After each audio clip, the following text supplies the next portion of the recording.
మన పవన్ కళ్యాణ్ గారు డిప్యూటీ సీఎంగా అయ్యారండి. కూటమి ప్రభుత్వం ఏర్పడింది. కొద్దిగా ఆయనతో ఉన్న పరిచయం అట్లా ఒకసారి తెలుసుకుందాం. అదంతా ఒక కుటుంబం అండి.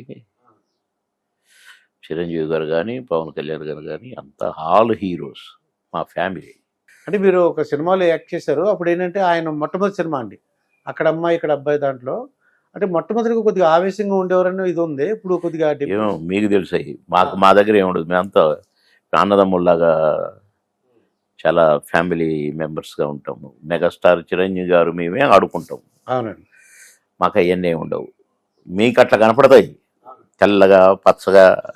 నేను సినిమాలో చెప్పినట్టుగా నీళ్లు ఎర్రగా ఉన్నాయంటే అన్నాన్ని అడుగుతా కదా మా కోడని, అట్లా కనపడతాయి. మీకు మాకు కనపడవు. అట్లా మాకు దగ్గర ఉండవు అవన్నీ. ఇక్కడ డిప్యూటీ సీఎం అయ్యారండి. అంటే అందరూ ఊహించారే అంటే ఏదన్నా ఎందుకు కాకూడదండి?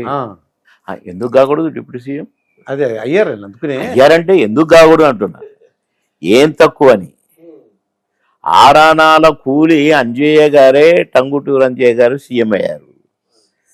చదువుకున్నాడు, మేధావి, సినిమా స్టారు, వాళ్ళ అన్నకు ఒక బ్యాక్గ్రౌండ్ ఉంది. ఇది పెద్ద ఆశ్చర్యమైంది ఏం కాదే. అవునండి. అదృష్టం కలిసి వచ్చింది, అయ్యాడు. అంటే అంతకుముందు 2 చోట్ల ఓడిపోయారని కొద్దిగా అందరూ భయపడ్డారు. కానీ ఏమండి, ఇందిరాగాంధీ గారు లాంటి వాళ్ళే ఓడిపోయారు. ఎన్టీ రామారావు గారు నా దేవుడు ఓడిపోయారు సెకండ్ టైం. ఓటములు గెలుపులు ఇవన్నీ దైవాధీనాలు. దానికి సొంత క్యారెక్టర్కు, కొంత క్యాలిబర్కు ఇది సంబంధాలు ఉండవండి. అది ఆ టైంలో ఆ సిచ్యువేషన్ బట్టి ఓటేస్తాడు. దానికను మా భవిష్యత్తుకి లింక్ పెట్టి ఇక డౌన్ అయిపోయింది పవన్ కళ్యాణ్ పని, బాబుమోహన్ పని, అది కాదండి. అక్కడ గెలుపు ఓటంలో దైవాధీనాలు. ఎందుకంటే ఎన్టీ రామారావు గారు ఓడిపోవటం తమాషా. ఒక పార్టీని స్థాపించి 9 నెలల్లో ముఖ్యమంత్రి అయి నేషనల్ పార్టీని అసలు ప్రతిపక్షం లేకుండా చేసి, అట్టనే అక్కడ కరుణానిధి గారు, అక్కడ అట్లనే జయలలిత గారు. మాకుండేది మాకుంటుందండి. కానీ ఓటర్ తీర్పు దానికి మా జీవితాలకు ముడిపెట్టకండి, మాకు సంబంధం లేదు. అదే ఇదే. అంటే ఆయన 27 సీట్లు తీసుకున్నప్పుడు అందరూ బాధపడ్డారు ఆయన అభిమానులు. 21 ఏంటి మీ స్ట్రెంగ్త్ ఎక్కువ తీసుకోవాలి, 50-60 తీసుకోవాలి, ఏంటి 21 అని అనుకున్నారు. చాలా మంది అలిగారు కూడా అండి. ఆయన అనుకున్నాడు అనుకున్నాడు.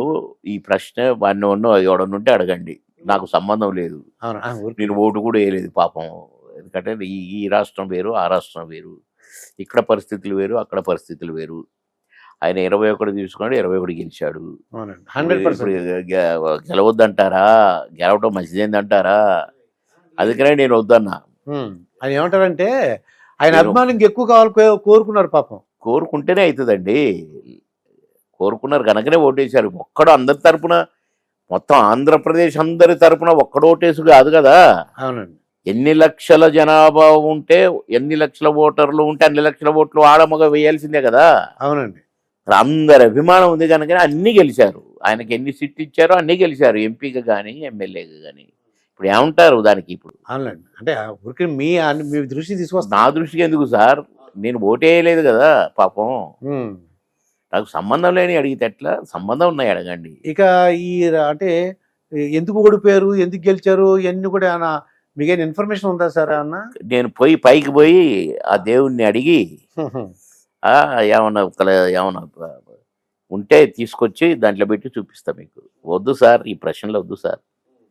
ఇప్పుడు మీకేం కావాలో అడగండి. ఇప్పుడు ఇంకా మీరు పాలిటిక్స్ నేను ముందే చెప్పిన, ఆ రాష్ట్రం వ్యవహారం నన్ను అడిగితే నేను చెప్పకూడదు. మీకు అవి తెలిసి ఉండాలి ఆ ప్రశ్న ఇష్టం. అయితే ఇక తెలంగాణ రాష్ట్రాల గురించి అడుగుతాండి. కొద్దిగా ఎలా ఉంది సార్ కాంగ్రెస్ ప్రభుత్వం, ఎలా ఉంది మీ దృష్టిలో? నిన్ననే పురుడు పోసుకున్నారు. నిన్ననే ఇంకా ఇంకా ఇంకా కోరుకోలేదు కూడా. కింద మీద అవుతున్నారు. అప్పుడే ఏమైంది పీటీ ఉషలాగా ఉరకట్లేదంటే కరెక్ట్ కాదు. నిన్ననే మా తమ్ముడే, మా సోదరుడే రేవంత్ రెడ్డి గారు. అంత నేను మినిస్టరు, ఆయన ఎమ్మెల్యే. ఇంకా అప్పుడే అక్కడి దాకా రాలేదండి. ఈ ప్రశ్న మళ్ళీ ఎలక్షన్లకు పోయేటప్పుడు అడగాల. అది ఇక మరి ఆయనకు చాలా టైం ఉంది. ఇంకా బీఆర్ఎస్ భవిష్యత్తు ఎలా ఉందంటారు? ఇక్కడ ఎలా ఉందో మీకు తెలిసి ఉండాలి కదా. నన్ను అడుగుడు కాదు కదా, నేను కాదు కదా. బీఆర్ఎస్ను ముంచినా తెలిసినా నేను కాదుగా. అంటే ఏం లేదండి, ఎందుకంటే ఎమ్మెల్యే ఉన్నప్పుడు మంచి పవర్ వచ్చింది. ఎమ్మెల్యేలు ఉన్నారు, ఎమ్మెల్యేలు లేరు. నేనెవరిని చెప్పడానికి అంటున్నా. మీకు అర్థం కావట్ల పాయింట్. అవును.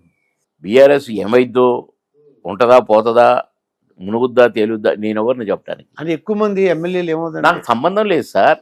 అది మీరు కేసీఆర్ని అడగండి. మరి అందరు పోయారు కదా, ఏంటి ఆయన బతుకని వాళ్ళ అబ్బాయిని అడగండి. నాకు సంబంధం లేదు, అందుకనే వద్దన్నా నేను. అవునండి. ఇట్లే ఉంటాయి ఆన్సర్స్, మీ ఇష్టం. ఇంకేం సార్ మీ అంటే రాజకీయంగా అంటే టెలిఫోన్ ట్యాపింగ్ అని అలా అంటే ఊరికి అది విషయం ఏంటంటే మీరు కూడా మినిస్టర్గా చేశారు కాబట్టి కొద్దిగా తప్పు ఒప్పు ఏదో జరుగుతుంటుందండి. అంటే బీఆర్ఎస్ ప్రభుత్వంలో టెలిఫోన్ ట్యాపింగ్ ఇది జరిగింది. పరాకాష్ట అండి. ప్రజలు మమ్మల్ని పరిపాలించు, మాకు మంచి పరిపాలన ఇవ్వు, మా బతుకులు కాపాడు, మా బతుకులు బాగు చేయి అని ఓట్లేస్తే టెలిఫోన్లు ట్రాపింగ్లు చేసుకుంటా, ఈ అన్నో షాపులు పట్టుకుంటా, గోళాలేసి ఫామ్ హౌస్లో పండుకుంటా కాదండి. అది ప్రజాస్వామ్యం అనబడదు. ట్రాపింగ్లు ఏంటండి, ఎంత దుర్మార్గం అండి అది. దానికి ఫలితం అనుభవిస్తున్నారు కదా, ఇచ్చారు కదా. ఏ ప్రజలైతే ముఖ్యమంత్రిని చేశారో ఆ ప్రజలు తీర్పు ఇచ్చారు కదండి. అవునండి. నేను కాదు, ప్రజలు ఇచ్చారు. అవును. అది మీకు తెలిసి ఉండాలిగా ప్రజలు ఏం తీర్పు ఇచ్చారో. మళ్ళీ నన్ను అడగటం ఎందుకు? నేను ప్రజల తరపున ప్రతినిధి కాదు కదా. అంటే మీరు రాజకీయ ఒక మినిస్టర్ గా చేశారు కాబట్టి చేశాను. చాలా సిన్సియర్ అండి. ఎందుకంటే దానికి దీనికి సంబంధం లేదు సార్. అవునండి. నా పరిపాలన గురించి అడగండి, నా పరిపాలన లోపాలు ఉంటే అడగండి. దేవుడు అంటారు. అక్కడ ఏంటి సార్ అప్పుడు మీరు అప్పుడున్న రాజకీయాలు ఒకసారి చెప్పండి సార్ మీ అనుభవం మినిస్టర్ గా. లేబర్ ఇవాళ ఉన్న రాజకీయం వాళ్ళు ఉంటుంది సార్, రేపు వచ్చే రాజకీయం రేపు వస్తుంది సార్. పర్మనెంట్గా అదే ఉండదు సార్. సాఫ్ వేసుకొని పండుకోదు సార్. మనుషుల తత్వాలు, మనుషుల వాళ్ళ వాళ్ళ డెసిషన్ మేకింగ్ కూడా ఒక్కొక్క లీడర్ది ఒక్కొక్క రకంగా ఉంటుంది. ఒకే రకంగా అందరి మైండ్ ఉండదు, ఒకే రకంగా అందరి డెసిషన్ ఉండదు, ఒకే రకంగా అందరు మనుషులు కూడా ఉండరు. రంగు, రుచి, వాసన అన్నీ కాకుండా ఒక మనిషికి అన్నీ డిఫరెంట్గా ఉంటాయి. క్యాలిక్యులేట్ చేసి ఒకే పదంతో చెప్పండి అంటే అది సాధ్యం కాదు. మీరు ఒక సంవత్సరం పెట్టుకోవాలి, మీ టీవీ పెట్టుకొని ఒక్కొక్క రోజు ఒక్కొక్క మనస్తత్వం గురించి అడిగితే చెప్తాం. అవునండి. అది ఏం లేదు ఎందుకంటే మీరు మా మినిస్టర్ టైం చాలా విలువైంది. మినిస్టర్కి దానికి సంబంధం లేదు సార్. అప్పుడు అనేది ఏంటంటే అప్పుడు పరిస్థితుల్లో చాలా చిన్నగా వర్క్ చేశారు. మీలాంటి వాళ్ళు చేసినాము. డబ్బుల సంపాదన గురించి ఆలోచించలేదండి, పేరు గురించి, ప్రజలకు సేవ చేయాలని ఉద్దేశం అండి. అవును. ఇప్పుడు రాజకీయాలు కూడా దేశంతో మారిపోయిన, జైలుకి వెళ్తున్నారు. అది నాకు సంబంధం లేదు. పోయేటోడు పోతాడు, మంచి చేసినోడు మంచోడు అనిపించుకుంటాడు, జైలుకు పోయేటోడు జైలుకు పోతాడు, ఓడిపోయి ఇంట్లో కూర్చుంటాడు. వాళ్ళు చేసిన వాళ్ళ వాళ్ళ పనులను బట్టే ఇక్కడ ట్రీట్మెంట్ ఉంటుందండి, ప్రజల ట్రీట్మెంట్. మీరు అది తెలుసుకోవాలా. అవునండి. నన్ను అడుగుడు కాదు, నేనెవరిని మీకు చెప్పడానికి. అంటే మీ అభిప్రాయం నా అభిప్రాయం చెప్పాల్సిన అవసరం లేదు.